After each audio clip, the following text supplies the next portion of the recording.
Hola, ¿qué tal? Somos del Instituto Modelo Tortuguitas. Mi nombre es Paola Rodríguez y mi compañero es Mateo Estrada. Y vamos a hacer un podcast sobre la literatura de caballería. Vamos a hablar de una novela que se llama El ingenioso hidalgo Quijote de la Mancha. Hola, ¿qué tal? Bueno, primero vamos a hablar sobre de qué se trata esta historia y cómo se va desarrollando. Bien, todo empieza desde Alonso Quijano, que es un hombre de 50 años que vive en algún lugar de la Mancha en España, y su afición es leer libros de caballería donde se narran aventuras fantásticas de caballeros, princesas, magos y castillos encantados. Al tiempo él se fue como obsesionando y se fue como metiendo en el papel de los libros. Por ejemplo, no sé, que se creía caballero y cosas así. Él realmente creía que podía emular a sus héroes de ficción, ¿no? Y esto lo terminó perdiendo contacto con la realidad. O sea, ya empezó a disociar entre qué era real, qué no. Y bueno, esto se ve a futuro. Por ejemplo, cuando él va a buscar una armadura de sus antepasados y la viste, a su caballo lo llama Rocinante. ¿Y cómo se hacía llamar él? Él se hacía llamar Don Quijote de la Mancha. Claro. Y después de eso se le dan episodios como, por ejemplo, que él ve una posada y cree que es un castillo. Después le exige al dueño que lo arme caballero en una escena cómica. Bueno, después intenta rescatar a un joven pastor que está siendo azotado por su amo. Ataca también a unos mercaderes que se burlan de él. Bueno, al final lo terminan hiriendo.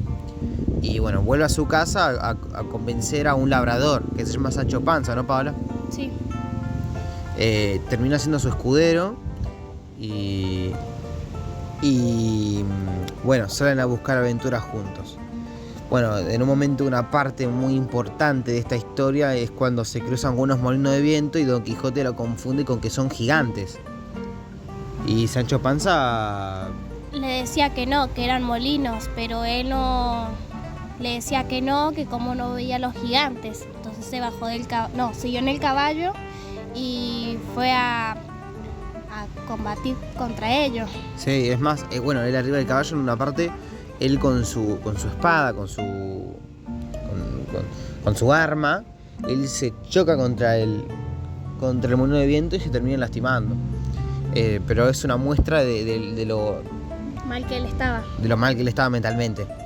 Bueno, eso y muchos episodios más, como por ejemplo que libera a unos reclusos que después lo atacan. Encuentra una palangana de barbero y está convencido de que es un yelmo mágico.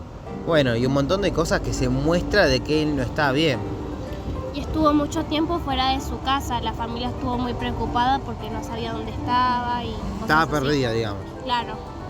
En la segunda parte de esta historia, que para algunos críticos es la parte favorita, unos duques, bueno, para empezar, los personajes con los que se cruzan ya los conocen a los dos, entonces intentan aprovecharse de esta situación.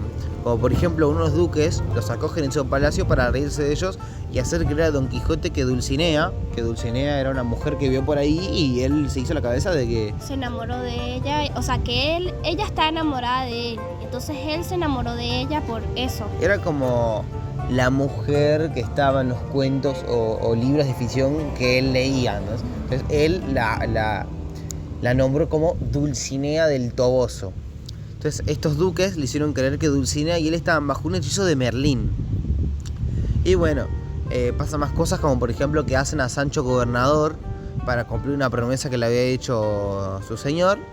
Y bueno, lo curioso es que Sancho resulta ser un sabio gobernante. Pero después de un largo tiempo, Don Quijote y Sancho llegan a Barcelona,